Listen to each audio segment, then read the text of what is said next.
Comment construire son portefeuille boursier en 2025? C'est une question légitime que tout investisseur devrait se poser avant d'investir.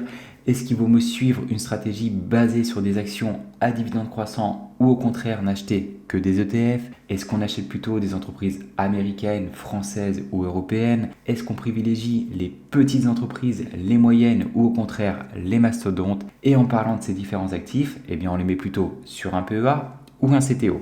Tu vas voir qu'il n'existe pas une seule bonne réponse et cette vidéo va t'aider à trouver la stratégie qui te convient. Moi c'est Max et sur cette chaîne, je t'aide à mieux comprendre les marchés boursiers. C'est parti! Alors déjà, il va falloir que tu te poses une première question.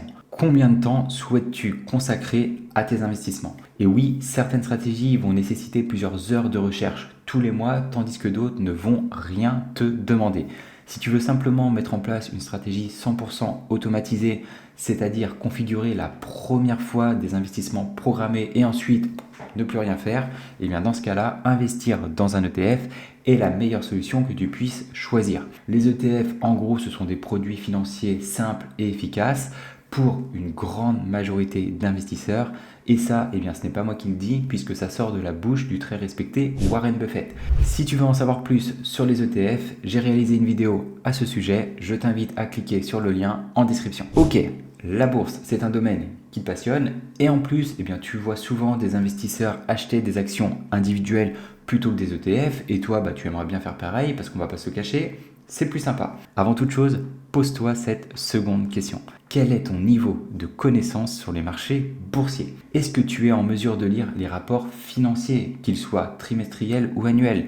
Est-ce que tu comprends l'utilité et la signification des différents indicateurs, qu'ils soient de croissance, de rentabilité ou de solvabilité? Est-ce que tu es en mesure de trouver un prix raisonnable pour acheter une action? Si tu n'es pas capable de répondre par l'affirmative à toutes ces questions, dans ce cas, tu ne devrais pas investir sur des actions individuelles. Et encore une fois, la meilleure solution serait de commencer à investir via des ETF parce que les ETF ne demandent aucune, mais vraiment aucune connaissance de la bourse.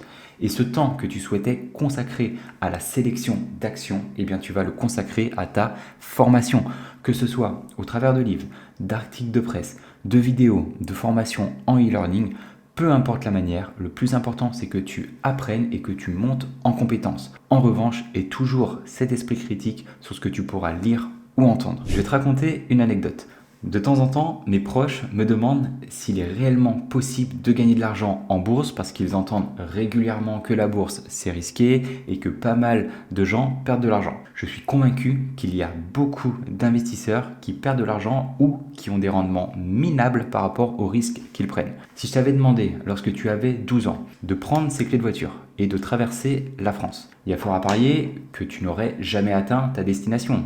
Ou, si par chance tu l'avais atteint, les probabilités de déclencher un accident étaient importantes. En revanche, si je te pose cette question à l'adulte que tu es maintenant, traverser la France, a priori, ça ne te fait plus peur parce que tu as appris le code de la route et tu sais comment utiliser une voiture. Dis-toi qu'en bourse, c'est la même chose. Trop d'investisseurs se lancent sans rien ni connaître et c'est pour cette raison qu'il y a autant de sorties de route. Alors s'il te plaît, ne fais pas cette erreur et acquiert de la connaissance avant de vouloir investir sur des actions individuelles. Juste avant que je te donne les derniers éléments qui te permettront de trouver ta stratégie, je t'invite à t'abonner à la chaîne pour apprendre à mes côtés et rejoindre cette communauté d'investisseurs performants. Alors ok, maintenant que tu es formé et que tu sais analyser une action, tu es donc en mesure de ne sélectionner que les meilleures d'entre elles. A priori, tu pourrais te tenter d'investir sur des actions individuelles. Et je te comprends. Pourquoi se contenter des rendements d'un indice quand tu es capable de sélectionner les entreprises qui feront mieux? Ce n'est pas suffisant. Tu as beau avoir trouvé la meilleure entreprise, si tu l'achètes trop cher, tu ne pourras jamais obtenir de bons rendements. Et si tu ne me crois pas, je t'invite à regarder l'entreprise phare de la tech des années 2000, Cisco. L'action a atteint son plus haut historique de 82 $ en mars 2000. Quasiment 25 années plus tard, l'entreprise n'a toujours pas réatteint son pic. Et pourtant, elle reste une excellente société qui a su augmenter son chiffre d'affaires, son free cash flow et ses marges tout au long de son existence. Et croyez-moi, ces investisseurs fous qui ont payé l'action 82 $ s'en mordent aujourd'hui encore les doigts. Alors, comment savoir si une entreprise est correctement évaluée? Le prix que tu dois payer aujourd'hui doit correspondre à l'ensemble de ces cash flows futurs. Et pour connaître ce prix, tu vas devoir réaliser tes propres estimations en utilisant un calculateur DCF, Discounted Cash Flow. Donc soit tu décides de créer ton propre calculateur, j'ai justement réalisé une vidéo à ce sujet, soit tu payes un abonnement à une plateforme qui te permettra d'avoir accès à cet outil. Généralement, les plateformes te font payer au minimum 15 € par mois. Donc honnêtement, si tu investis quelques dizaines, voire centaines d'euros, allez, on va dire moins de 500 € par mois, il y a peu de chances que cette solution soit rentable. Dans tous les cas, si tu n'utilises pas ce calculateur pour trouver les prix d'achat idéaux, eh bien, tu ne devrais pas investir sur des actions individuelles. Et encore une fois, eh bien, l'ETF reste la solution à privilégier. Ok, on est bien là, on est en possession de notre calculateur, donc on va enfin pouvoir investir sur des actions individuelles. Eh bien, avant de te précipiter, sache une chose. Trouver les bonnes entreprises et les acheter à un prix raisonnable n'est pas la partie la plus compliquée. En revanche, seras-tu en mesure de contrôler tes émotions ? Comment réagiras-tu si l'action dans laquelle tu viens d'investir chute drastiquement? Est-ce que tu ne vas pas prendre peur et vendre instantanément ton action?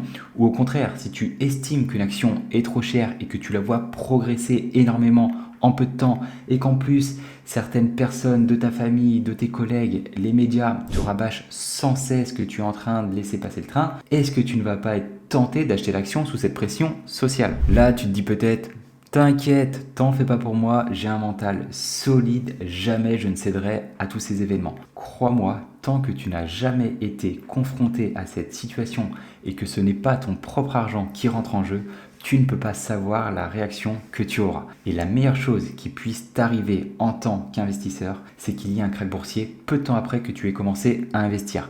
Parce que tu auras peu d'argent impacté et en plus ça permettra de savoir rapidement si l'investissement boursier est fait pour toi. Dans tous les cas, si tu ne sais pas gérer tes émotions, un ETF reste encore une fois la meilleure stratégie à adopter parce qu'un indice est moins volatile, donc tu auras des fluctuations de prix moins importantes qu'avec une action. Et en plus, la bonne vieille technique de DCA sur un indice est efficace. En gros, tu investis la même somme d'argent à intervalles réguliers, par exemple tous les mois. Donc des fois, tu vas surpayer l'indice, d'autres fois, tu vas l'acheter à un prix dérisoire, ce qui te permettra à long terme de lisser ton investissement et d'avoir le rendement de l'indice. Bon Max, tu commences gentiment à nous emmerder avec tes ETF. Quand est-ce qu'on va pouvoir investir sur des actions individuelles? Eh bien, si tu as été en mesure de maîtriser les différentes étapes dont on a parlé tout au long de cette vidéo, tu es enfin prêt à investir sur des actions individuelles. Mais ce monde est encore très vaste et il renferme plusieurs stratégies. Alors, laquelle choisir? Eh bien, encore une fois, il va falloir que tu te poses les bonnes questions. Dans un premier temps, quel est ton objectif? Est-ce que tu veux toucher dès aujourd'hui un complément de revenu ou au contraire faire croître ton patrimoine? Dans le cas où tu souhaites percevoir plusieurs dizaines ou centaines d'euros par mois, investir sur des actions à dividendes croissants est une stratégie judicieuse puisque vous investissez dans des entreprises solides qui sont en mesure d'augmenter leurs dividendes chaque année. Et c'est dans ce cas précis que cette stratégie se révèle redoutablement efficace. Et je sais que la plupart des influenceurs en finance ne vous parlent que de cette stratégie, à croire qu'il n'existe qu'elle. Je sais que je ne vais pas me faire des amis et ce que je vais dire ne va pas plaire à certains. Mais cette stratégie des actions à dividendes croissants n'est pas optimale si tu es jeune, que tu as un horizon d'investissement à long terme et que ton objectif est de faire fructifier ton argent. C'est-à-dire que la valeur de ton portefeuille augmente. Ce qu'il faut que tu comprennes, lorsque tu achètes une action, tu deviens copropriétaire d'une entreprise. C'est-à-dire qu'elle t'appartient au prorata de ton investissement. Donc si l'entreprise est rentable, tu toucheras une part des bénéfices. Et ces bénéfices vont être taxés une première fois, c'est ce qu'on appelle l'impôt sur les sociétés. Avec l'argent restant, l'entreprise va pouvoir réaliser 5 choses. Rembourser ses dettes et donc faire en sorte que les finances de l'entreprise soient plus saines, réinvestir l'argent dans la société en achetant par exemple des bâtiments ou des machines qui vont faire augmenter ses actifs et donc faire augmenter la valeur de l'entreprise, racheter une société afin de se renforcer en éliminant la concurrence ou en se diversifiant dans d'autres activités, racheter ses propres actions qui auront pour effet de réduire le nombre total de parts qui composent l'entreprise, ce qui veut dire que toi, ta part de l'entreprise augmentera vu qu'il y aura moins de propriétaires. Et enfin, distribuer un dividende. Et peu importe ce que décide de réaliser l'entreprise, elle ne sera pas taxée sur les 5 choses que je viens de t'énoncer. En revanche, l'actionnaire sera taxé une seconde fois au travers de l'impôt sur le revenu ou la flat tax si l'argent arrive dans sa poche. et il n'y a qu'avec les dividendes que l'argent passe des comptes bancaires de la société à vos comptes personnels. Donc ça n'a aucun sens de percevoir un dividende et de le réinvestir si votre objectif est de faire fructifier votre argent, puisque laisser l'argent dans la société aurait eu le même effet mais avec beaucoup moins de frais. Et sur du long terme, eh bien, la différence, elle est non négligeable. Maintenant, si tu souhaites faire croître la valeur de ton portefeuille, est-ce qu'il vaut mieux investir sur des grandes entreprises ou au contraire des petites? Là encore, ça va dépendre de ton profil d'investisseur et de ton appétence au risque. On ne va pas se cacher, les petites entreprises ont un potentiel de croissance supérieur aux grosses pour différentes raisons, ce qui veut dire que tu vas pouvoir avoir des meilleurs rendements et donc des plus-values potentielles plus importantes. Cependant, elles sont aussi beaucoup plus risquées. Une entreprise qui a une capitalisation boursière de quelques millions voire milliards de dollars est plus susceptible de mettre la clé sous la porte qu'un Apple par exemple. Bien entendu, il se pourrait qu'un Apple perde des parts de marché dans le futur, mais ce n'est pas pour autant qu'elle sera effacée du paysage. Donc c'est à toi de placer ce curseur risk-rewards. Une entreprise peu risquée procurera des rendements plus faibles qu'une entreprise plus risquée.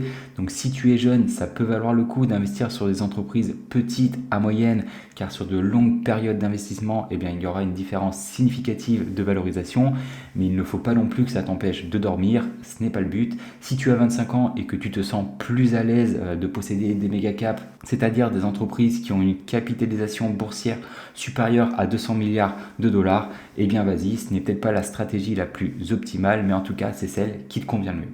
Bon, déjà, tu as fait un grand pas. Tu as choisi la stratégie qui est faite pour toi. Par contre, est-ce qu'il faut investir sur un PEA ou un CTO? Pour ça, il va falloir qu'on comprenne ce qu'il est possible de réaliser avec ces deux types d'enveloppes. Le CTO, c'est open bar, aucune restriction, tu peux acquérir n'importe quel actif et ce, peu importe son pays de provenance. Tu auras donc une grande flexibilité. Le PEA est plus restrictif puisque tu ne pourras y déposer que 150 000 euros et en plus tu es limité à investir sur des valeurs ayant leur siège social dans un pays de l'Union européenne. En contrepartie, tu profiteras d'une fiscalité avantageuse si tu ne réalises aucun retrait dans les 5 ans après l'ouverture du compte. Tu devras toujours payer les prélèvements sociaux. Par contre, tu seras exonéré de l'impôt sur le revenu. Sachant cela, si j'investissais mon argent dans un ETF, qu'il soit capitalisant ou distribuant, je déciderais de l'acheter sur un PEA. Et j'investirais sur un ETF S&P 500 qui regroupe les 500 plus grosses entreprises américaines. Attends, tu viens de nous dire que sur un PEA, on ne pouvait investir que sur des actions européennes. Alors pourquoi tu nous parles du S&P 500? Tout simplement, il est possible d'investir sur un marché étranger au travers d'ETF synthétiques grâce à des produits dérivés qu'on appelle swap. Je te passe les détails du fonctionnement car c'est assez complexe. Maintenant, si j'investissais mon argent sur des actions individuelles, là je choisirais d'ouvrir à la fois un PEA et un CTO. Je ne vais pas te cacher, je suis un grand fan des entreprises américaines parce qu'elles sont d'excellente qualité. Elles sont bien meilleures que nos entreprises européennes. Donc je trouve ça dommage de n'investir que sur un PEA pour la seule et unique raison que la fiscalité est avantageuse. Je suis un investisseur long terme, donc mon objectif est d'acheter une action et de la conserver le plus longtemps possible. Donc au final, tant que je ne vends pas mes positions, je ne suis pas imposé sur les plus-values et uniquement les dividendes seront taxés, ce qui limite l'intérêt du PEA. En revanche, on a quand même la chance d'avoir de bonnes entreprises européennes. Je pense par exemple à du LVMH, L'Oréal, ASML Holdings, Novo Nordisk, Ferrari, etc. Donc pour moi, le PEA et le CTO sont complémentaires. Et ton objectif, ça va être de jongler entre ces deux enveloppes. Lorsque les bonnes entreprises européennes sont sous-valorisées, tu investis sur ton PEA. Et lorsque ce n'est plus le cas, tu investis sur ton CTO. Et voilà, j'espère que tu vois un peu plus clair maintenant. Trop d'investisseurs souhaitent commencer l'investissement dans les actions individuelles sans aucune formation.